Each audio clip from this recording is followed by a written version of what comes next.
Hola, buenas tardes a todos. Sean muy bienvenidos, bienvenidas a este nuevo Facebook Live de la Muestra Nacional.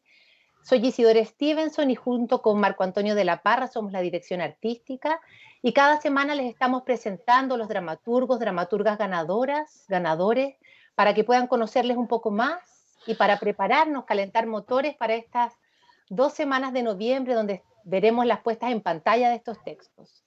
Hoy estoy con un periodista, guionista, escritor, novelista, una caja de Pandora literaria, dramaturgo además, y le doy la bienvenida a este oriundo de Valparaíso, Marcelo Simonetti. Hola Marcelo.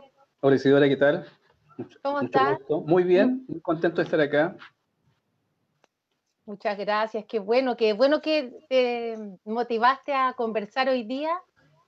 Mira, la primera pregunta que te quiero hacer así para partir es ¿cómo llegas a escribir teatro? Porque tu formación, por lo que he averiguado, viene del periodismo y ahí viene la literatura y luego la dramaturgia. Entonces, que nos cuentes un poco cómo es ese proceso.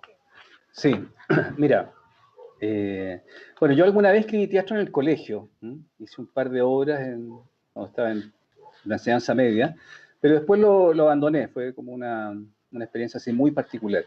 Estudié periodismo después de venir en la literatura, y el año 2005 Juan Radrigán convocó a un grupo de escritores a un taller de dramaturgia. Estaban ahí Jaime Collier, Radomiro Spotorno, Alejandra Costamaña, Daniel Villalobos, quien más estaba, la Pali García también. Y ese taller de dramaturgia duró cerca de año y medio, más o menos. Y ahí escribí dos obras que, bueno, el taller terminó, digamos, las dos obras quedaron ahí. Y yo me olvidé un poquito del teatro porque, bueno, escribí la obra y después no supe qué más hacer con la obra. Y algunos, yo diría que fue un año después o año y medio después, me llamó la Pali García, que había estado en el taller y que le había gustado una de las obras que yo había escrito, que se llamaba La Gran Noche, que está inspirada en el personaje de René de la Vega. ¿Te acuerdas que Sí, este cantante que después se transformó en alcalde, me parece? alcalde. Claro, y era la historia de un cantante que no tenía muchos recursos y que vivía su gran noche. Y esa obra, la Pali la tomó, la presentó al Mori, en el Mori le gustó, y el año 2008, fines del 2008, se estrenó La Gran Noche, con la Pali en la conducción, en la dirección, y con Benjamín Vicuña y Paula Bravo, como en el escenario, ¿no? Ellos dos interpretaban la obra. Y eso quedó, bueno, ahí fue un debut bien soñado porque, o sea, bueno, no por mí, sino que en los ensayos llegaba la prensa, como era Benjamín Vicuña el que estaba en los ensayos, era increíble la cantidad de medios que iban a los ensayos, y después en el estreno y en las funciones siguientes hubo también mucha gente. Y dije, uy, el teatro, qué bien funciona esto. Pero luego de eso, dejé de estar metido en el teatro y me volqué más a la literatura. Y el año 2013 me llamó Juan Rodríguez también, porque él se había quedado con estas obras que hicimos en el taller.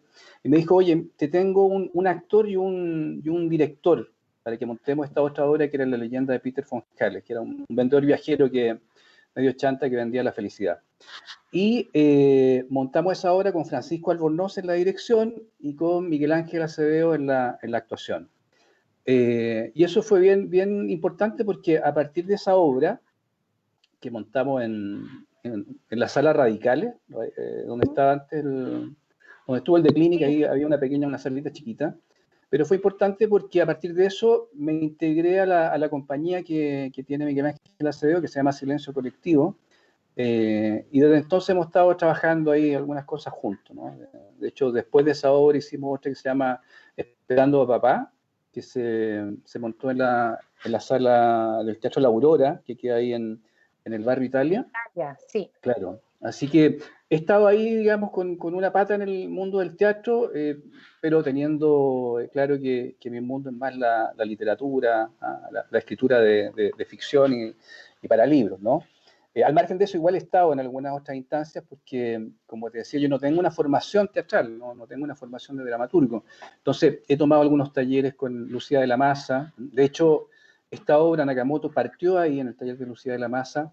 Después, ¿hace cuánto más o menos, como para hacernos una idea? Claro, esto debió ser el 2017, debió ser el taller de Lucía. Y después, al año siguiente, 2018, hice una residencia con Interdram, con Cristóbal Pizarro, en el GAM, donde desarrollé de manera más extensa esta obra. Así que eso es más o menos mi circuito teatral. ¿Ah? O sea, para entender, Nakamoto es tu cuarta obra, entonces. Nakamoto es la cuarta obra, sí, exactamente, la cuarta obra. ¿Y tenés más textos escritos que no hayan sido estrenados, como esas ideas que uno empieza a desarrollar y quedan ahí como... Sí, bueno, de hecho estuve en un taller que dio el año pasado la Finis, y ahí escribí un texto que se llama, o que está relacionado con Houdini, y con el tema de la magia, ¿no? Una sociedad futurista donde la magia era censurada.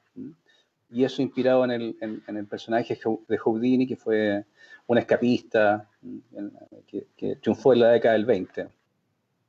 Eso tengo, y bueno, siempre hay ideas que están ahí en barbecho, ¿no? Están esperando, digamos, tiempo para ser escritas, así que hay de todo. De hecho, me gusta también hacer cruce entre lo que es la literatura y el teatro. Hay una novela que se llama Dibujos de Hiroshima, que salió este año, y que tiene algunos cruces con Nakamoto. Y hay una parte de la novela, una relación que se da entre dos personas a través de cartas, que también quiero ver la posibilidad de llevar al escenario. Así que hay varios proyectos en camino. Y Marcelo, ¿por qué la cultura oriental? ¿Por qué Hiroshima, Nakamoto? Sí, mira, yo digo que de alguna manera, la cultura japonesa me fagocitó un tiempo. El año 2014, Ediciones B, la editorial, convocó a un grupo de escritores para hacer una antología que sirviera para conmemorar el fin de la Segunda Guerra Mundial, ¿no? En 2015 se cumplían 70 años, si no me equivoco, sí. Y escribí ahí un cuento que se llama Dibujos de Hiroshima, que tiene que ver con el tema de la bomba atómica sobre Hiroshima.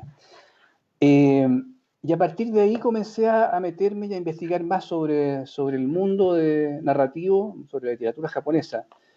Y me fui encontrando con algunas novelas que daban cuenta del horror de la Segunda Guerra Mundial, de Hiroshima específicamente. Escribí ese cuento, después comencé a escribir una novela, porque sentí que la historia que contaba el cuento no era la única que podía sacar de esa historia, y yo creo mucho en el proceso bidireccional del trabajo creativo, o sea, que uno incide sobre la obra, pero la obra también incide sobre ti. Entonces comenzaron a aparecer otras cosas que dieron forma a esta novela. Y cuando me presenté al taller de Lucía de la Maza, decidí tomar también algunos elementos de esa novela que estaba en construcción y ponerlos al servicio de la obra. Pero diría que me fagocitó la cultura japonesa. De hecho, no solo hice la obra, la novela, el cuento, tengo una novela infantil que habla también de Japón, y dicté un taller de lectura japonesa, digamos, por espacio de un año. Entonces, sin exagerar, diría que he vivido un poquitito con una pata en la cultura japonesa en los últimos 3 años. Así que viene de ahí. Y viene también de un recuerdo que es de infancia. Yo me acuerdo que tenía 7, 8 años revisando una enciclopedia, vi la figura del hongo atómico sin saber qué representaba. Y me maravilló ver la ilustración, ¿no? Era una foto en realidad, ¿no? La foto del hongo tan potente. Comencé a leer qué había debajo de ese hongo, y diría que ese fue mi primer acercamiento al horror, ¿no? a la barbarie humana, y me impactó de manera bien potente. Y yo creo que cuando escribí ese cuento que me pidieron en Ediciones B, eso que tenía guardado desde los 8 años apareció, ¿no? y se volcó dentro de esta historia, y yo creo que hay un efecto que se ha replicado en esta obra, en la novela y en otras instancias donde el mundo japonés ha estado siendo parte de mi proceso creativo. ¿Y de qué edad, perdón, en qué edad este recuerdo de esta como escena ficcional? sí, debe ser 7, 8 años. ¿Ah? Me acuerdo que mis papás habían comprado una enciclopedia, la enciclopedia Sopena. Viste que antes pasaban, habían Vendiendo. vendedores, ¿no? Que pasaban puerta por puerta vendiendo la enciclopedia y era un signo de modernidad, ¿no? Ahí está el futuro, ¿ah? En la enciclopedia. Y me acuerdo que la compraron mis viejos y a mí me encantaba, digamos, pasar tarde, digamos, leyendo esa enciclopedia. Y ahí descubrí este hongo que me dejó bien, bueno, me dejó, digamos, tocado, por suerte digo yo, porque probablemente si no hubiera visto esa imagen no habría escrito en Nakamoto y otras cosas. Y a propósito de esas imágenes que se anclan en la infancia, ¿por qué empezaste a escribir literatura infantil? ¿Cómo llegaste a eso? Mira, la historia es bien pedestre. En la literatura en general hay como se subestima la literatura infantil, ¿no? Se considera un género menor. Y de hecho yo cuando comencé a escribir para adultos, novelas y libros de cuentos. Y en algún momento me crucé con Marco Antonio de la Parra, yo hacía clases en la Finis, y él me dijo, oye, él había leído una novela mía y le había gustado mucho, que se llama La traición de Borges, y me dijo, mira, hay un concurso de cuentos que se llama El Barco Vapor, que es de literatura infantil, ¿por qué no escribes algo y lo mandas? Porque me dijo, en los últimos años ha sido declarado desierto y a lo mejor pues, es una posibilidad. Reconozco que de primera no me llamó la atención, le dijo hay un premio de 5 millones, y me puse a escribir de Ahí inmediato. te llamó al tiro la Ahí me llamó la atención. atención, claro. Y sabes qué, eso fue bien interesante porque escribí una novela que se llama Tito y es el diario de vida de un chico de 13 años. Y lo que me sorprendió y que me ganó, digamos, hacia el territorio de la literatura infantil fue que a mis 40 y tantos, en ese entonces, escribir esa novela me supuso un viaje a la infancia. Volví a ser el niño que fui, porque a los 40 y tantos es algo que uno agradece, ¿no? Volver a ser niño y ver el mundo con los ojos que lo veía en ese entonces. Estamos viendo unas imágenes de Tito. Sí. Bueno, eso fue un descubrimiento, ¿no? Y a partir de ahí seguí trabajando en lo que es literatura infantil, escribiendo una novela y después varias historias para álbumes ilustrados. Así que me gusta ese viaje a la infancia, ¿no? Sobre todo a estas alturas de la vida. Me gusta reencontrarme con el niño que fui y también escribir historias para lectores en formación o personas que se están formando. Creo que ahí hay una responsabilidad importante y también la posibilidad de construir un mundo distinto al que tenemos, ¿no? A partir de los textos que pueden leer los niños. Y como autor es muy distinto el procedimiento para elaborar, no sé, una novela para niños o niñas, niñes o, no sé, para adultos. Sí, sí, o sea, yo cuando trabajo para niños y niñas, hay dos cosas que tengo en mente, ¿no? Primero, tratar de rescatar la infancia, rescatar esa mirada, insisto, del niño que fui, y escribir desde ahí, ¿no? Escribir como si fuera un niño más. Y en segundo término, también trabajo mucho lo que es el lenguaje poético, la prosa poética. Creo que eh, con el tiempo vamos perdiendo esa capacidad para entender la poesía, ¿no? Que los niños entienden también. Y en esa línea trato de trabajar textos que estén más cerca de una mirada poética de las cosas, cosa que no hago cuando escribo para adultos, ¿sí? O no hago, digamos, de manera tan consciente. Así que... Oye, y yendo un poco hacia la muestra de dramaturgia, Nakamoto, Hiroshima, Santiago, que es este texto ganador, ¿cierto? ¿De dónde viene el impulso de esa obra? Como entiendo que nace a partir de un taller, Sí, que trabaja en una residencia, pero ¿de dónde viene ese lugar creativo, esa necesidad de hablar del teatro, la traducción? sí.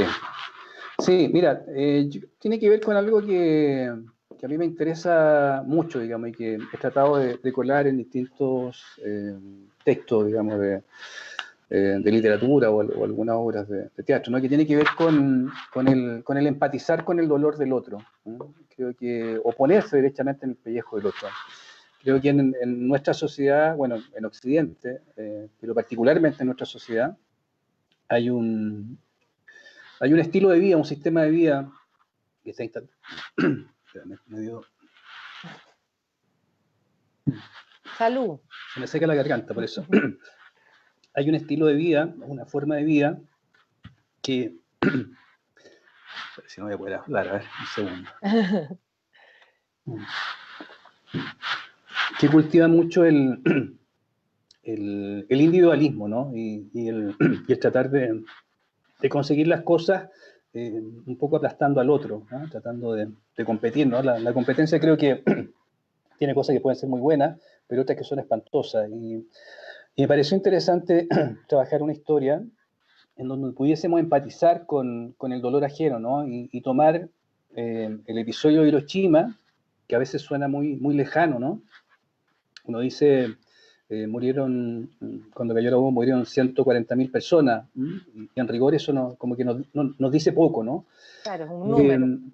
Claro, y sentí la necesidad de escribir esta obra como una forma de que funcionara como un espejo, de vernos reflejados en ese hecho histórico tan terrible, y poder vernos a nosotros, ¿no? A los chilenos, que hemos vivido instancias bien dolorosas y que muchas veces no empatizamos con ese dolor. Yo te escuchaba el otro día en una presentación con la gente de Coquimbo, parece, y tú hablabas de las obras, y hablabas de la relación que tenías con Chile, y mencionabas Nakamoto como algo medio excéntrico, ¿no? Este mundo japonés que está instalado acá. Pero yo creo que Pero está me muy vinculado. arrepentí, Marcelo, porque la volví a leer anoche Ya, y la leí cuando fue el concurso, evidentemente, sí, y cuando la leí anoche sentí que en realidad tenía mucho más arraigo del que yo creía, y de hecho tengo como cosas que comentarte sobre eso, porque siento que aparece como esto que dices tú de no empatizar con el dolor del otro, de no sí, comprender el sufrimiento que vive el otro, la otra. Aparece igual en el reflejo de este público que discute, creo que son un par de textos, sí. pero vemos la polarización que estamos viviendo ahora, que en realidad no es polarización, ¿cierto? Eh, es mucho más, digamos, es una minoría contra una mayoría, pero en fin. Sí. No, por Y eso, pero claro, tiene que ver con eso, ¿no? Con exacto, con el con el no espejo. vernos. Exacto, claro, y con una sociedad que no se ve, digamos, bien, ¿no? Hay por un lado una élite, ¿no es cierto? Bueno, la votación última, digamos, mostró bastante bien la realidad que vivimos, ¿no? Hay una élite, digamos, que está encerrada en tres comunas y que yo creo que no ve el resto del país. Lamentablemente, las políticas, los lineamientos surgen de esa élite, ¿no? Entonces, la obra busca de alguna manera visibilizar al otro, ¿no? Y que creo que es algo que nos hace mucha falta en este país, ¿no? No solo ver nuestra realidad, nuestra pequeña parcela, sino que ir más allá. Porque claro, por ahí yo puedo estar bien en esta pandemia, ¿ah? Pero no por eso el resto del país va a estar bien, ¿no? Hay gente que sufre y muchas veces no vemos ese sufrimiento ajeno porque estamos más preocupados de vernos a nosotros mismos, ¿no? O ver a nuestros iguales, ¿ah? No mirar más allá. Yo creo que la inspiración tiene que ver un poco con eso, ¿no? Con tratar de mostrar una realidad que funcione como espejo y darnos cuenta que a veces el dolor del otro puede ser también el dolor nuestro. Y sobre eso tú te haces una pregunta en la obra que tiene que ver como con esta imposibilidad de comunicar una experiencia de dolor. Mm. Como que intenta en el fondo responderte un poco esa pregunta a través de la obra. ¿A qué llegaste después de escribirla? ¿Logras pesquisar algo sobre eso? Por Bueno, último, a través del arte, la escritura. sí, pucha, es difícil, ¿no? Yo siempre que escribo novela o una obra de teatro, lo hago en torno a una pregunta. Y una de las preguntas matrices de la obra, bueno, y también de la novela, tenía que ver con el por qué, ¿no? ¿Por qué lo hicieron? ¿Por qué tiraron la bomba sobre Hiroshima? ¿Por qué bombardearon la moneda también? Que otro tema que se toca, ¿no es cierto?, dentro de Nakamoto. Y en general el por qué es una pregunta que sobreviene cada vez que uno se enfrenta a la barbarie humana, ¿no? O sea, eh, ¿por qué hay hombres que desprecian la vida de los demás? Porque en el caso de Hiroshima, la guerra prácticamente ya está resuelta en favor de los aliados, o sea, se está negociando la rendición de Japón. Eh, Hay una serie de razones que indican que la bomba no era necesaria, sino para poder posicionar de mejor manera en la posguerra a Estados Unidos. Entonces, yo me pregunto, ¿por qué, digamos, sabiendo que no era necesaria? ¿Por qué sabiendo que iban a morir 120.000 personas en el acto, ¿no? Y que eso iba a generar una serie eh, de mutaciones para las generaciones siguientes, ¿por qué se lanzó esa bomba? Y, y claro, he salido de la novela y de la obra sin tener una respuesta demasiado clara. ¿Ah? Y muchas veces pienso que la respuesta a esa pregunta está precisamente en la pregunta, ¿no? En la necesidad de seguir haciéndonos esa pregunta, el por qué, ¿ah? El porqué de la barbarie humana, que probablemente no va a tener respuesta, pero el ejercicio de hacerla constantemente va a impedir en alguna medida que hechos como la bomba de Hiroshima y otras barbaries humanas vuelvan a ocurrir. Esa es la respuesta a la que he llegado, ¿no? Que en el fondo... Sigámonos haciendo la pregunta. Sí, claro, porque mientras nos hagamos la pregunta, probablemente eso difícilmente, ojalá, espero, ¿no? Que no vuelva a ocurrir. ¿Y cómo se representa la violencia? La semana pasada conversábamos con Leonard, no, la semana antepasada, en el live de hace 2 semanas, y conversábamos con Leonard a propósito de Noche Mapuche, la representación de la violencia en escena o en el arte en general. Claro, hablamos sobre esta pregunta, ¿cierto? Que no hay que dejar de hacerse, pero ¿cómo se arraiga eso en una obra? Porque es distinta la literatura que el teatro. ¿Qué Sí. piensas sobre esa escenificación? ¿Qué posibilidades existen para eso? ¿O es algo como una escena tabú, irrealizable? Pucha, igual es una pregunta bien difícil, ¿no? ¿Cómo llevar escena la violencia? ¿Ah? Pero yo siento que más que exponer la violencia de manera cruda u obvia, por ejemplo, hay un testimonio en la obra, que es el testimonio de, más que un testimonio, un personaje, ¿no? Que en un momento asume el rol de Marta Ugarte, ¿eh? Marta Ugarte Román, que fue en los vuelos de la muerte, cuando a los detenidos desaparecidos, o los detenidos, ¿cierto? Que torturaban y que luego daban muerte, para hacerlos desaparecer, lo que hacían era subirlo a un helicóptero, amarrar un riel a sus cuerpos y lanzarlos al mar. Y Marta Ugarte,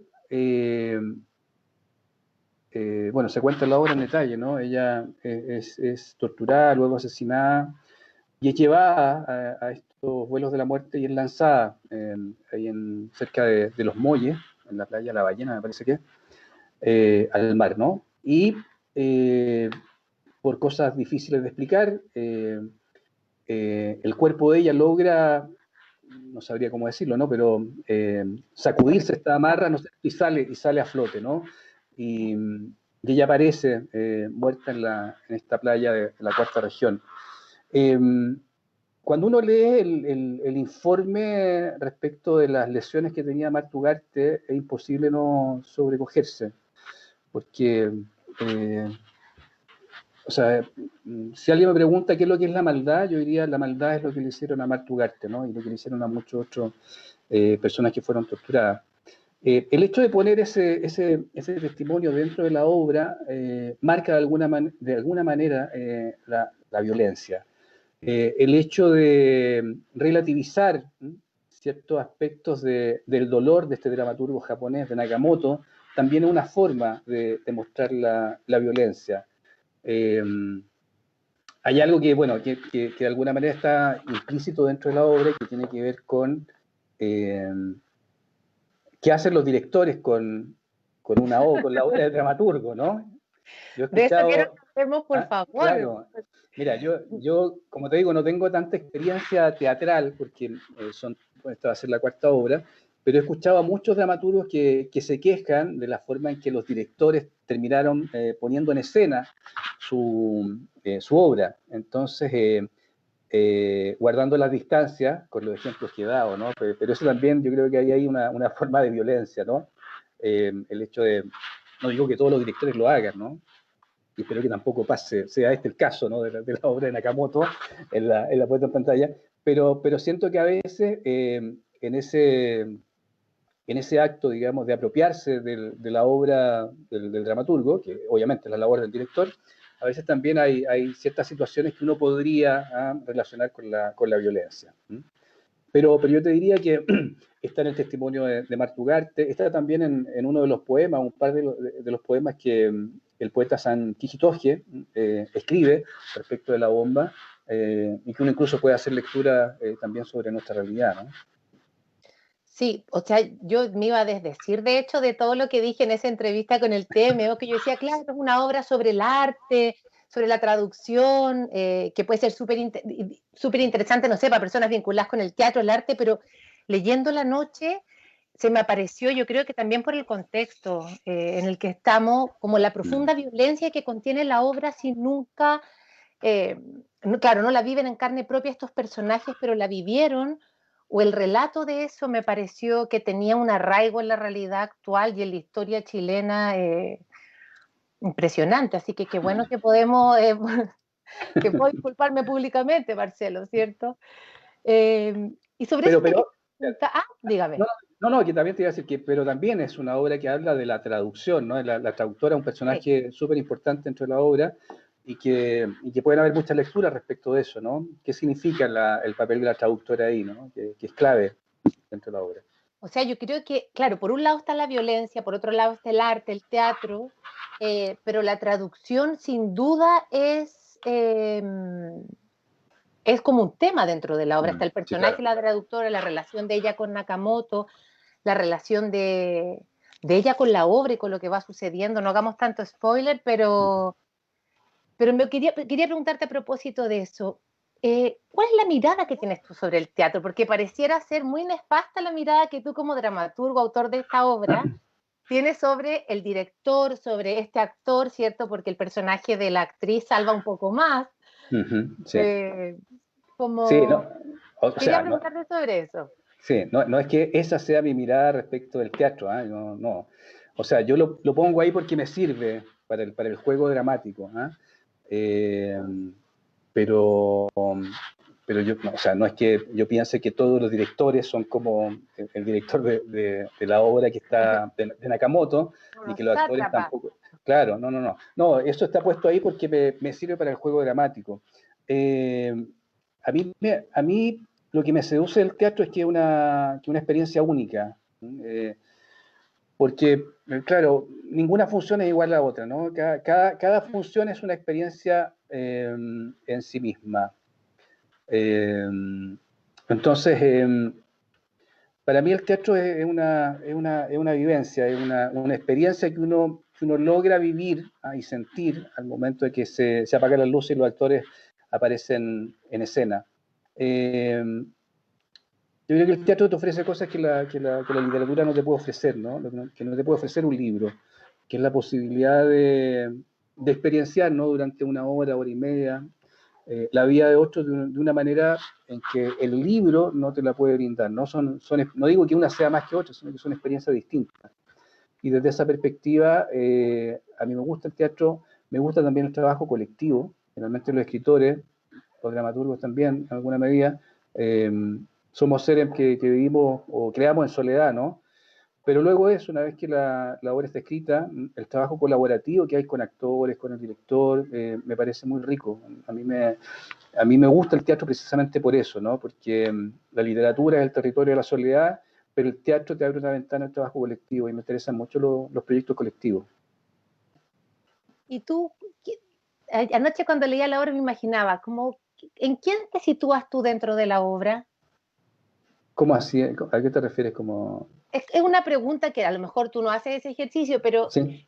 si pudiéramos buscarte como autor dentro de la obra, Ah, ya, ¿en sí, qué sí, sí. personaje apareces? ¿Qué lugar tomas o tomas múltiples lugares? No, yo creo que tomo múltiples lugares. Yo creo que todos los personajes tienen algo de uno, necesariamente.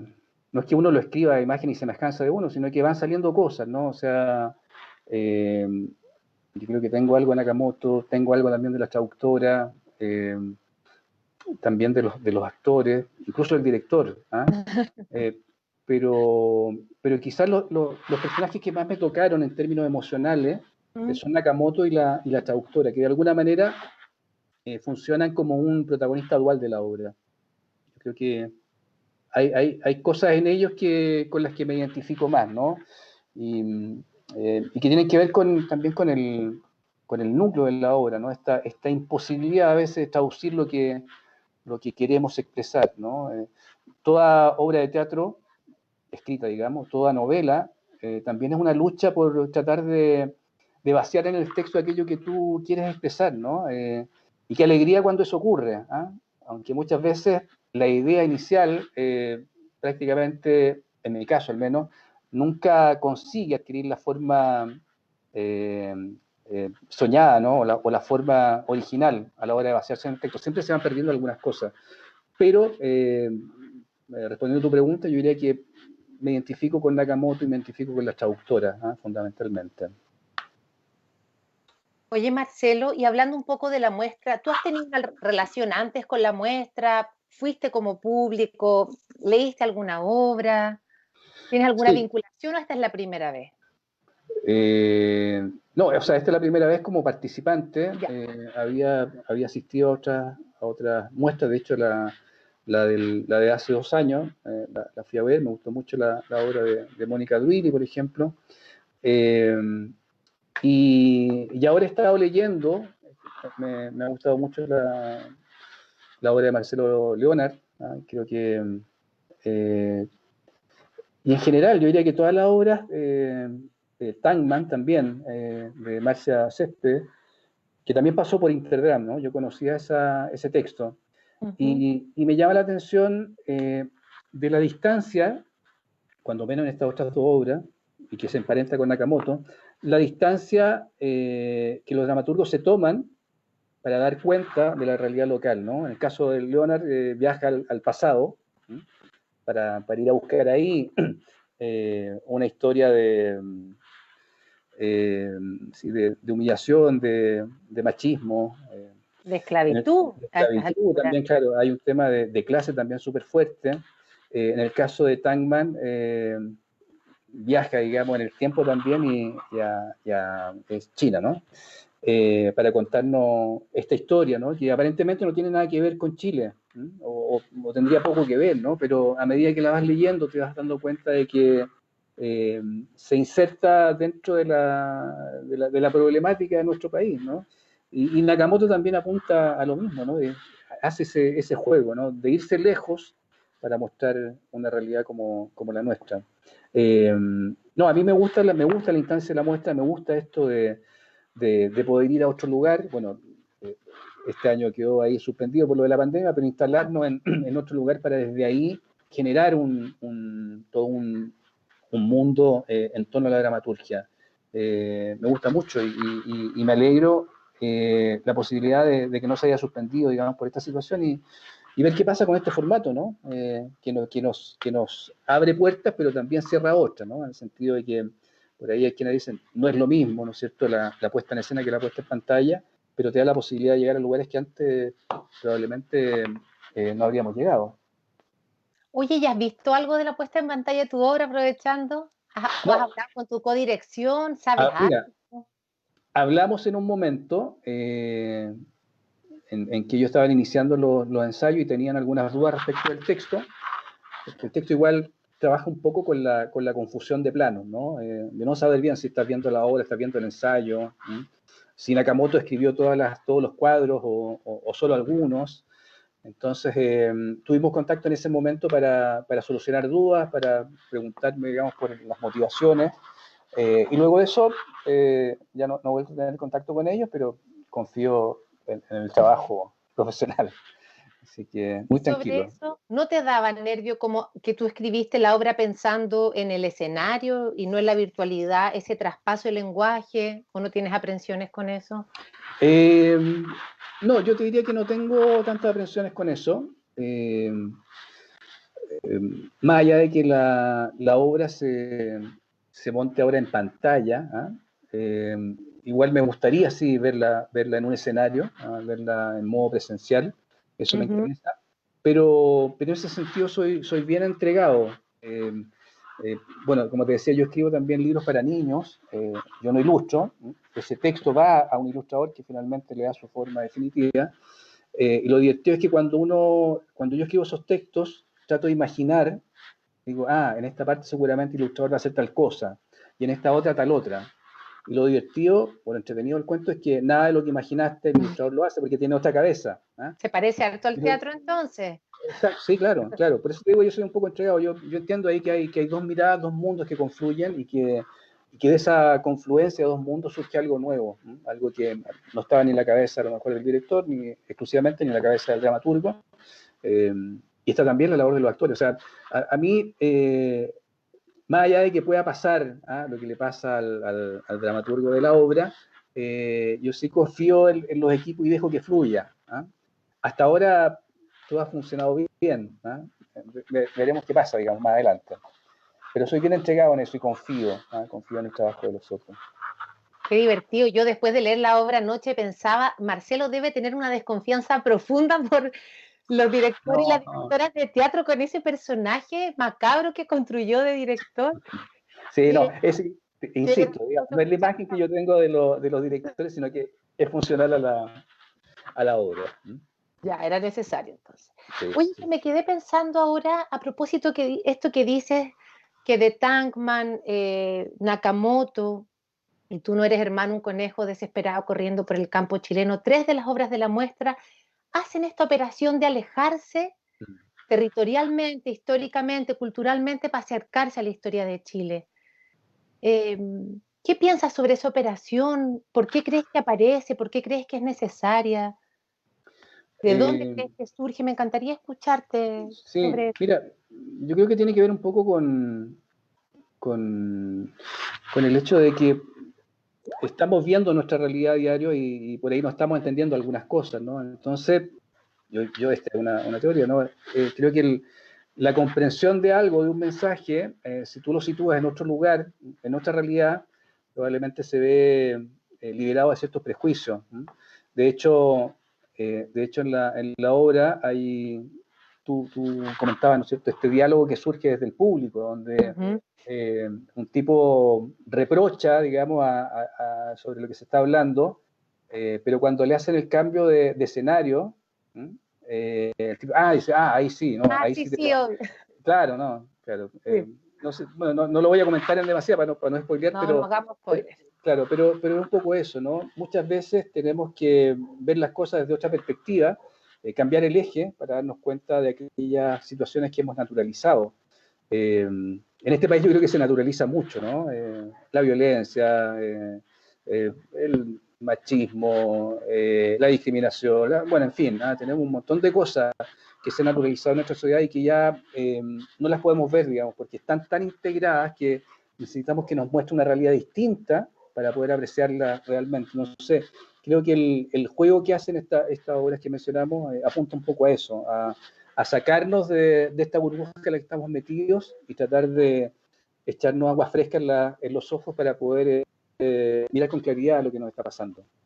Y creo que es un ejercicio efectivo en términos de lo que puede resultar. O sea, yo confío en que no solo estas 3 horas, sino que las 5 van a permitir mostrar a los lectores algo que a lo mejor por ahí no están viendo, o no lo están viendo bien.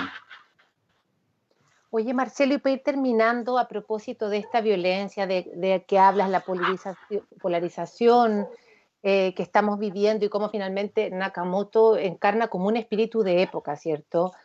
De este no poder ponerse en el lugar del otro, la otra, el otro, y también cómo en el fondo, en este no ponerse en lugar, no hay una empatía, y hay un ejercicio que finalmente no puedo traducir, que a mí me gusta mucho la imagen de la traducción, como no puedo traducir a quién soy yo esa experiencia de esa otredad. ¿Cómo ves el panorama actual en estos días tan movidos, contingentes, la contingencia como que no hay días tranquilos ya? Sí. ¿Cómo ves lo que estamos viviendo? A propósito de Nakamoto, digo. Sí. No, a mí me gusta mucho la posibilidad de que las sociedades vayan cambiando. Yo creo que hoy día tenemos una oportunidad única en términos de poder construir una sociedad distinta en la que hemos vivido, digamos, desde hace mucho tiempo. Y en esa línea estoy como bien optimista. A mí me gusta la incertidumbre. He vivido, digamos, buena parte de mi vida de incertidumbre, por lo menos laboral, ¿no? Pero me he acomodado bien a eso, porque siento que cuando tú no tienes todo asegurado, creo que surgen las mejores ideas y surge la posibilidad de efectuar cambios en tu vida y dejar atrás cosas que no estás haciendo bien. Entonces, creo también que hay mucha gente que está en la misma línea, ¿no? La línea del cambio, de poder mejorar esta sociedad, que sea una sociedad más igualitaria. Yo el otro día decía, ¿no? O sea, cosas tan simples, ¿no? Como que los que ganan más paguen más impuestos, o cosas tan simples como respetar las minorías, cosas tan simples como asegurar una vejez digna. Son cuestiones como de sentido común, que muchas veces yo creo que no se ven o no se dejan ver porque, claro, hay intereses de por medio contra los que hay que luchar. Yo he llegado a la conclusión de que, por un lado, están los que no quieren cambios, que quieren que la situación se mantenga, pero me da la impresión que aquellos que no quieren cambios suelen tener un problema como de miopía, ¿no? Un problema de vista, que no ven más allá de su entorno, porque si uno se diera el tiempo de pasear por los dos Chiles, se daría cuenta de que hay situaciones que en realidad se llevan tolerando desde hace mucho tiempo y que es necesario cambiar. Es necesario cambiar porque nadie sabe el día de mañana qué va a pasar con nosotros, qué va a ser de nuestros hijos, nuestros nietos, y por ahí de pronto la cosa se puede dar vuelta y pasar a vivir realidades que hoy no estamos viviendo, pero que las podemos sufrir. Entonces, en ese sentido es importante, creo que el mensaje de la obra, ¿no? Tratar de comenzar a ponerse la piel del otro. No tomar decisiones solo pensando en mí, sino que tomar decisiones pensando en los demás. Y en esa línea creo que lo que se abre en términos de sociedad es súper importante y puede ser muy significativo, ¿no? La constitución que se va a redactar va a determinar de alguna manera ciertos lineamientos para los próximos 30 o 40 años, y eso creo que tiene un peso súper importante. Ya, pues sigamos optimistas entonces, pues. Sí, pues hay que seguir optimista. Yo soy me pongo en la vereda del optimismo, ¿no? O sea, Eres del soy bien optimismo ella. crítico, sí, aunque cueste, ¿no? Aunque sea difícil, aunque una vez se piense que esta situación no se puede cambiar, aunque uno piense que una maquinaria muy pesada, indestructible, ¿no? Que finalmente nos ha moldeado nuestras vidas, yo siempre creo que está la posibilidad de un cambio. Y a lo mejor, si ese cambio no se da en el país, quizá comenzar a cambiar en el entorno propio, ¿no? En la forma de establecer relaciones con quienes son nuestros cercanos, ¿no? Cambiar desde ahí las cosas, ¿no? Yo creo que es un camino que muchos ya están tomando, ¿no? Por lo menos en mi entorno cercano, tratar de hacer las cosas de una manera más justa, más igualitaria, más empática con el otro.